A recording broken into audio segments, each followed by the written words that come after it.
Pleasant day. This afternoon we're going to look at the issue of crime. Most times when people think of crime, they see crime as antisocial behavior that society abhors to the extent that they are prepared to take action to ensure or secure that that activity is not allowed to continue.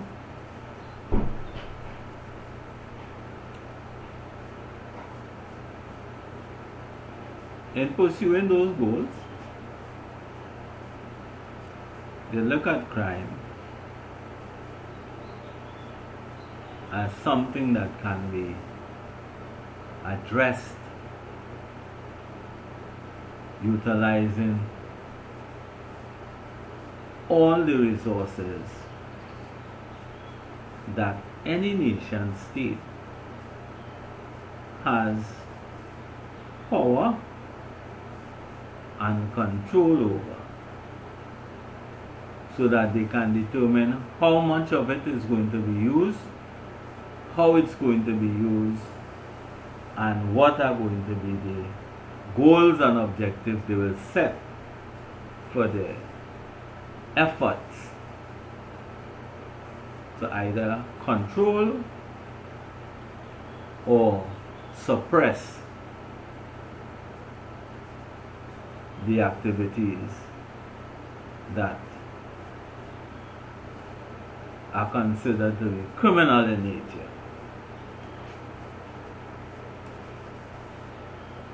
Now, every nation state is faced with that same dilemma.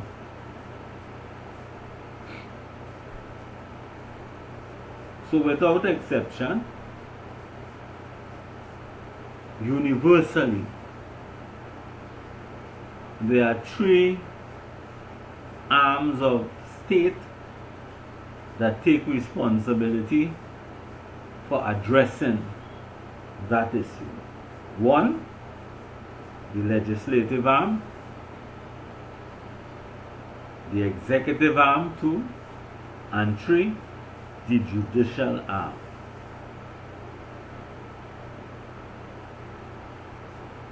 Now, the fact that states utilize these resources to have an impact on the quality of life of the persons that live within the borders means then that they have an interest insofar as whatever inputs they make, whatever processes they use, that they have outcomes that are going to be taking them along a path towards their goal, which generally is to have a society where people can pursue happiness and the enjoyment of property and so on. Now,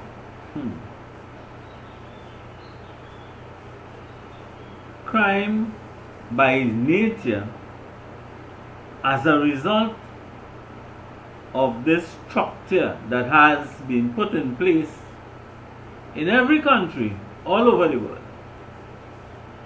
is functional and is a major contributor to the economic activity, growth and development of an affluent society.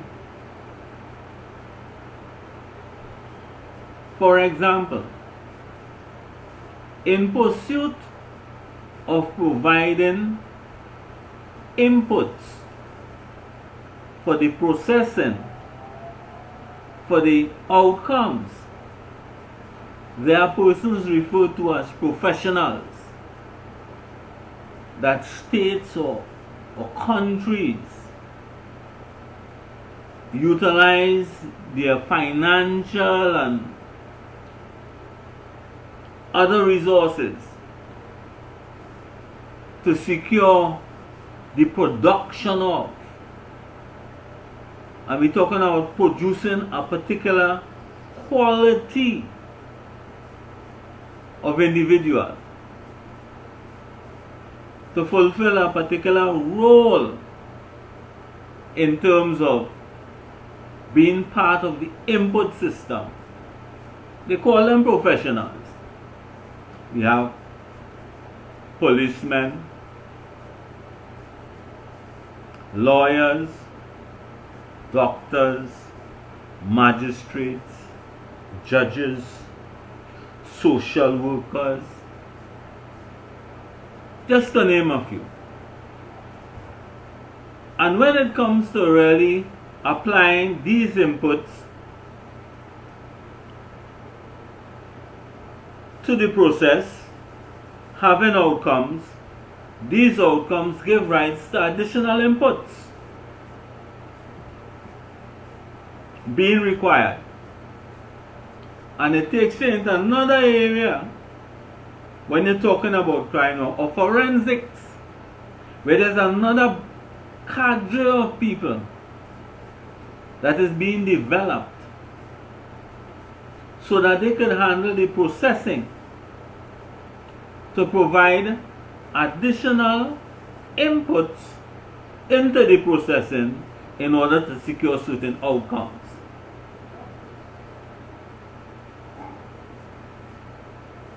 While all of this is taking place, the persons who are perpetrators of crime have mainly focused on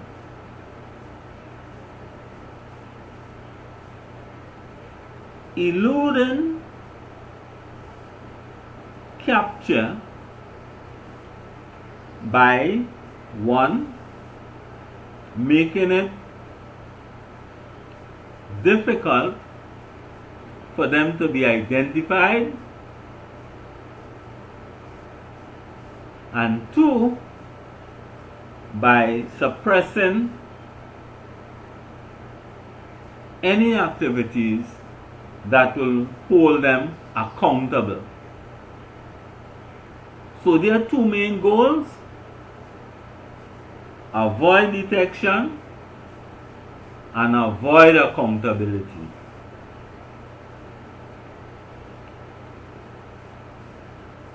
The strategy that is utilized to secure those activities, their outcome is to ultimately be able to continue to be actively involved in their means of production, which is the commission of offenses,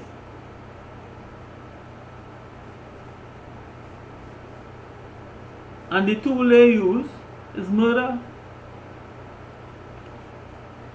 They use murder as a means of addressing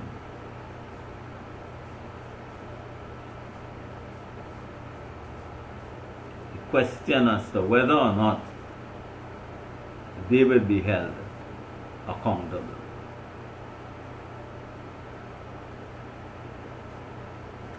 The irony, however, is this: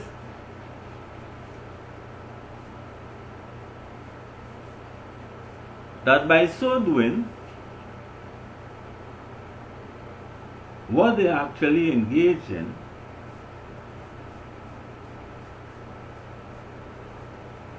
is in removing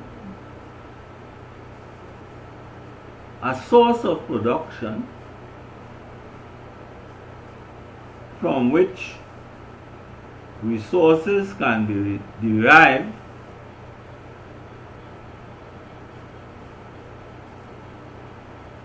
from The economy.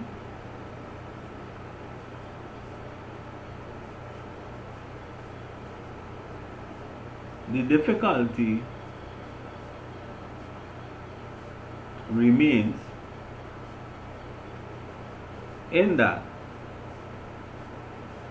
when we understand that murder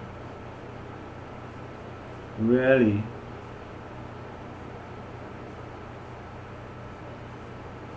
takes away from a society a productive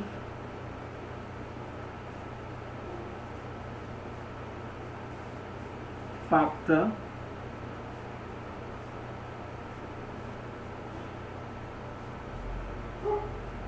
it distresses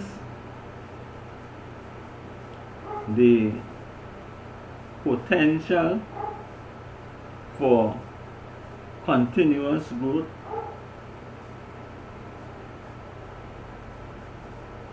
No. Only when we understand that the most valuable resource in every country is this human resource. Whatever wealth is generated from a country can only be attributed to the application of the human factor to that particular available entity, applying it through processes by which the value